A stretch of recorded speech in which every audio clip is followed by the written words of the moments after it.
Fumukimbangu ayebaki nzambe atosaki mibeko.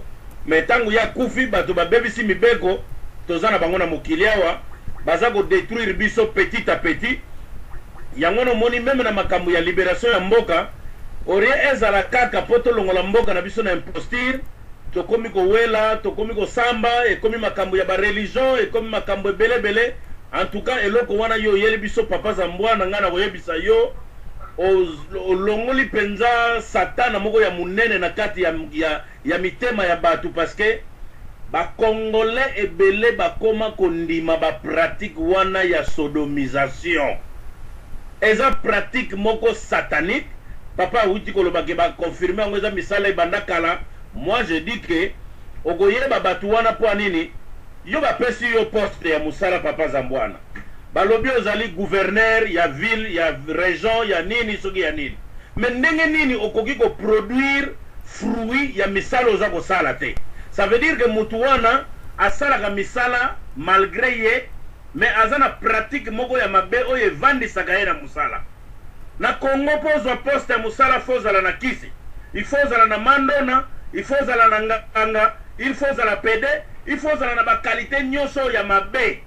Bato ya malamu nanu bazwi misala na mboka te. Yango wana Congo lobi tozo ya na teme kaka moko ya développement ya mboka na ba région na biso. Toko débattre ngo pe lobi. Merci beaucoup papa. Merci mingi topesi antenne pa ndeko na biso Ndompe Vita Kanga mutu akoyebaka ba analyse makambo etali bukoko mutu mpe akoyebaka ete eske makambo siko tozali kosala tokomi mingi kolandela makambo etali bamindele tokei mingi na kote ya culture ya ba-occidentaux ukoma nde yango wana tozali kopesa antenne pa ya spécialiste na biso na makambo etali culture na biso papa Ndompe Vita Kanga niatela biso nano vérité concernant nini yango oyebi na makambo oyo ya sodomisation. Est-ce que natanga bakoko na biso soki bakangi na misala ya sodomisation pi biso nini bazalaki kopesa ndeko na biso Ndompe à vous l'antenne. Matondo mingi ndeko za bwana ete soko zali koyokanga malamu 5 sur 5 ingeta ya solo bolimbisi na lolenge na ye na retard na kati na masolo pamba te nazalaki à la fois na régie na ngambo mosusu donc nakaki kotika bango ndenge wana te. Ya solo ezali sujet moko vraiment important yango wana esengelaki vraiment naya po tokoka kosolola po topesa pe point de vue ya na bokoko na biso likambo oyo etali homosexualité to sodomisation ndenge bozali kobenga yango ezali lolenge kani ezalaka na esika nini punition nini tope soki ezalaki ifayaki ezala na punition ou pas ezalaki kotambwa ndenge nini eloko ya liboso tokoloba selon culture na biso selon bokoko ya bato moyindo eloko babengi homosexualité ezalaki punissable de mort ezalaki vraiment un grand crime ezalaki crime munene pamba te mpona nini na kati na sodomisation mpona comprendre yango malamu esengeli comprendre structure mystique ya nzoto ya moto. Pourquoi est-ce que bato wana bazali kosangana mobali na mobali basangana mobali asangana moto mosusu? Il y a tout un grand mystère na bokonzo bazali kotangisa ete soki mobali atamboli na mobali mosusu azobotoli ye nguya na ye nyonso abotoli ye bomoto akitisi ye na se ya niveau ya bato ya banyama mpe ya biloko endiko bato tozali na tradition na tozalaka na biloko misato tozali na muntu kantu na kintu. Alors kantu ezali un état spirituel ezali état moko oyo ezali humain conscient te mpe ezali état animal te. Okomonaka na batradition na biso bazalaki na bapratique moko na ngambo ya mabe na koki koloba il y avait des pratiques oyo bakati kocréer des entités oyo tokoloba entité grégorienne ezali koloba baentité bazali koexister par la capacité énergétique seulement. Avec le col entité motoko bengaza le col robot. N'a pas éviter le mot zombie parce que zombie est une déformation européenne et nzambe. Alors n'a benga donc entité moko bazaki na technique moko on pouvait créer des entités énergétiques on va coagir azali le col robot.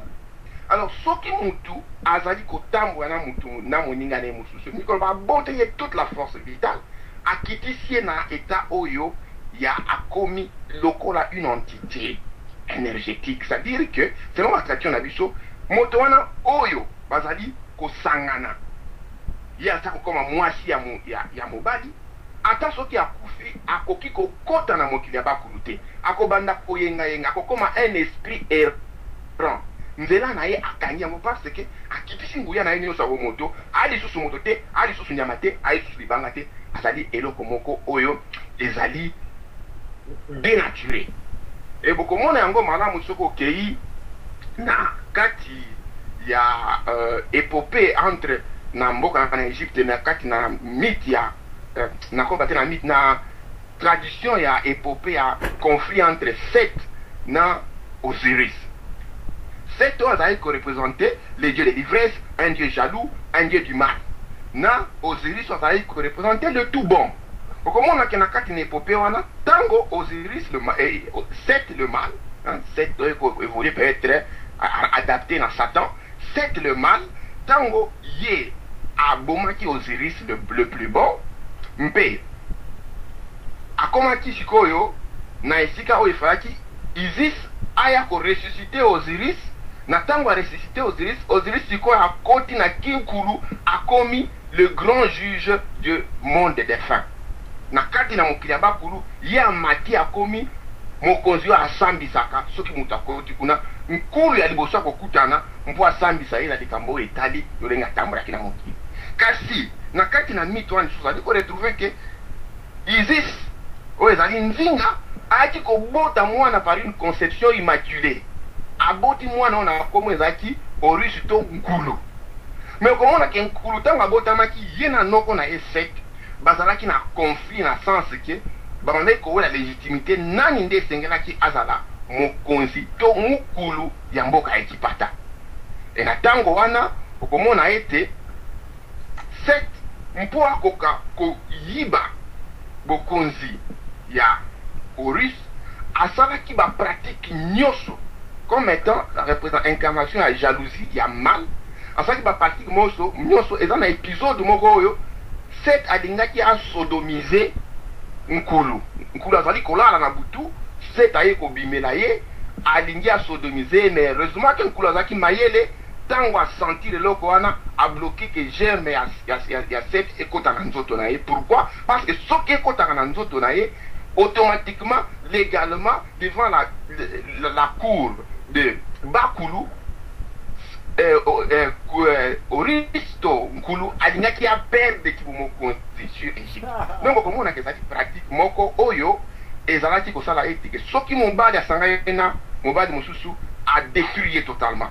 Voilà pourquoi bokomona ke de l'autre côté par exemple na ngambo ya Grèce et consort, c'était une pratique normale. Dans la culture grecque babane kobenga l'amour, relation intime ezali oyo mobali azali kosala na mobali mosusu. La femme était considérée comme seulement un élément de procréation. C'est pour cela dans la tradition grecque to tradition romaine l'homosexualité était normale. Ezali relation moko oyo ezali ko s'exprimer dans le sens que ezali ko la sa égalité, l'homme est égal à l'homme, donc l'homme il faut ça la kaka par rapport na mobali. Alors soki mwasi asali ba rapport na mobali il fallait présenter ba qualité moko ezali ko comme ça l'équivalent à mobali, soit beauté moko exagérée, soit bravoure moko azali derrière ainsi de suite. Wana za bokoko na bango. C'est-à-dire na bokoko ba mindele, c'est pour cela que komona lelo baza kolinga ko récupérer yango. Mais aujourd'hui l'homosexualité devient un fait normal. Bazali kolinga ko faire voir aux gens que être homosexuel c'est normal. Et puis ezali et côté les sous na kati na ba rite na bango, na ba rite ya domination mondiale. Où ezali ko contrôler le monde na kati na ba rite maçonnique ainsi de suite. Voilà pourquoi na kati na mboka na Congo où ezali na ko konzama na bonzambe ya bapaya. Okomona que tous les dirigeants bazali soit membre ya loge boye. Mais na kati na loge wana essayez de comprendre que na ba tradition na bango normal, l'homosexualité c'est la voie normale pour acquérir le pouvoir. C'est la voie normale pour conquérir. C'est pour ça surprenant que vous avez la surprise que tous les grands dirigeants na kati na Afrique aujourd'hui babandi ko kota na kati na pratique wana homosexualité exagérée. Merci. Ezali po na nini ezali po balongwe na kati na conception na biso traditionnelle. Okomona ke tango bamindele bayaki fana na biso tango baki na kati na mboka na Egypte balongwe na mboka na Egypte balongwaki na ba valeur na biso wana. C'est là où Moïse, par exemple, a dit que ça un peuple d'Israël que soki bakuti yo olali na mubadi esengeli baboma yo soki mutu alali na nyama esengeli baboma nyama wana parce que akamati nyama wana amatisie na cercle énergétique ya batu yango na komona soko ke par exemple na ndako ba mindele o batambola kana bambwa na bango tona ba nyau na bango moko kota na kati ya ndako ya mutu omoni nya mbwa akomi ko salelo jalousie mbwa salelo vraiment jalousie amonyo vraiment mbanda na ye okoti na kati ya ndako ya mutu nyau asaleli jalousie amoni yo mbanda mobimba ndeko ndo pe malobe zaka epa na yo question naza na ngwana epa na yo donc selon ba analyse yo siliko sana kitoko options siliko landa lokola système politique banda kala odresse yango koma ezalaki bato bazako wela ki politique oya komata moninga na cheva ye mutakoza liboso na ye kodomine ye eke ba politicien na biso sur base ya ore basala ka recherche ko yeba koma ko diriger pays administration ya pays makambo koma etambolaka donc c'est comme si effort à liboso basala ka ya ko yeba koma ko dominer si baninga na bango basibalterne na bango net par exemple un ministre président koyeka akoluka awela ayeba ba ministre oyo position na bango nini comme ça bengo lobika ya set wana alingaka matela nkulu na ye donc bango pende sikoyo si je comprends bien recherche to komina ngona niveau ba politicien autres ko tsaka na ba place ya ko sala ka ba recherche comment ko dominer ba minga na bango pe ko tika ba bureau na bango donc ba pratique ya ngona to komina ngo les places on monte ndeko za bwana il faut comprendre le komoko la politique africaine est contrôlée par l'Occident. Bagné so bazana kati na cercle politique na bazali ba esclave ba pouvoir occidentaux. Voilà pourquoi pose la président na Congo, il faut les cas na Champs-Élysées, il faut les cas na Maison Blanche. Mpose donc batouana bazali to ko ba vassaux, bazali ba esclave. Alors pour na kokota na cercle wana eza ba cercle moko eza fermé. Le col les a fermés, ils ont un rythme na yango où ils allaient quoi permettre mutu accéder na kati. Na kati na ba rythme wana l'homosexualité, ils allaient la normalité. Merci, c'était makaka wana epa na yo kaka. Donc eli ko bete lokola sikoyo nzamba komi ko sunga biso nyonso komi ko kota na ba diaspora ba radio komi ko keneti sikoyo bande ko dele na Congo bazali ko landa biso na bango moko pe ba autorité pays baza ko landa biso. Parce na invité ba ebele ba zoki message na ngai. Ba ko sepela na ngai te peu importe. Jean-Baptiste bakata wa mitu, peu importe. Santo Paulo bakata wa mitu na Rome, peu importe. Biso pe ba chibe ba continuer ko exister, ba tsaka ngo journaliste, ba tsaka na mutu na ngo ba aussi sa bisote. Alors si base de ça, lokola biso déjà ba na diaspora to ko bimisa ba secret oyo. Et que si ko peuple chance pesa mela ka biso. Ya ko yana ba election, ya ko tsa batu wana place wana. Est-ce que boza ko mona teke sikoyo tanga biso ekoki popeto yeba ete lokola bango basala ba je oyo aloba ya kokota na place ngo na ndenge na bango mais soki bako ya na ndenge oyo to yebela ki dans le passé dans le présent que faut ba na ba élection ba chef ba député ba sénateur est-ce que bon monite que sikoyo moyen ezali to briser ba barrière oyo ba occidentaux à vous l'antenne papa de paix Matondo mena ko pes et loka liboso na ko sala moi remarque il faut savoir que cette histoire des élections de la démocratie pour c'est du théâtre, c'est du pur et simple théâtre. Parce que ces gens-là, ils ne sont pas élus, mais ils sont sélectionnés. Hein, les leaders africains ne sont pas élus, mais ils sont sélectionnés. Donc ceux qui vont sélectionner, ils allaient en fonction de la qualité. Et ils vont imposer un système. Et c'est le système qui est problématique. C'est le système. Et au moment le système, ils allaient toujours très caché. Pour accéder à Yango, ce n'est pas facile. Donc eza kosenga ba serment moko o ya confiance ya kopo mutu azala vraiment accéder na kati wana ozomona mutu bobane musala mukolo moko ye mataka yo mataka jamais. Pourquoi? Parce que ye a koti peut accéder na système alors que yo kota ki accéder na système te. Donc ozomona ezali cha mutu bakata.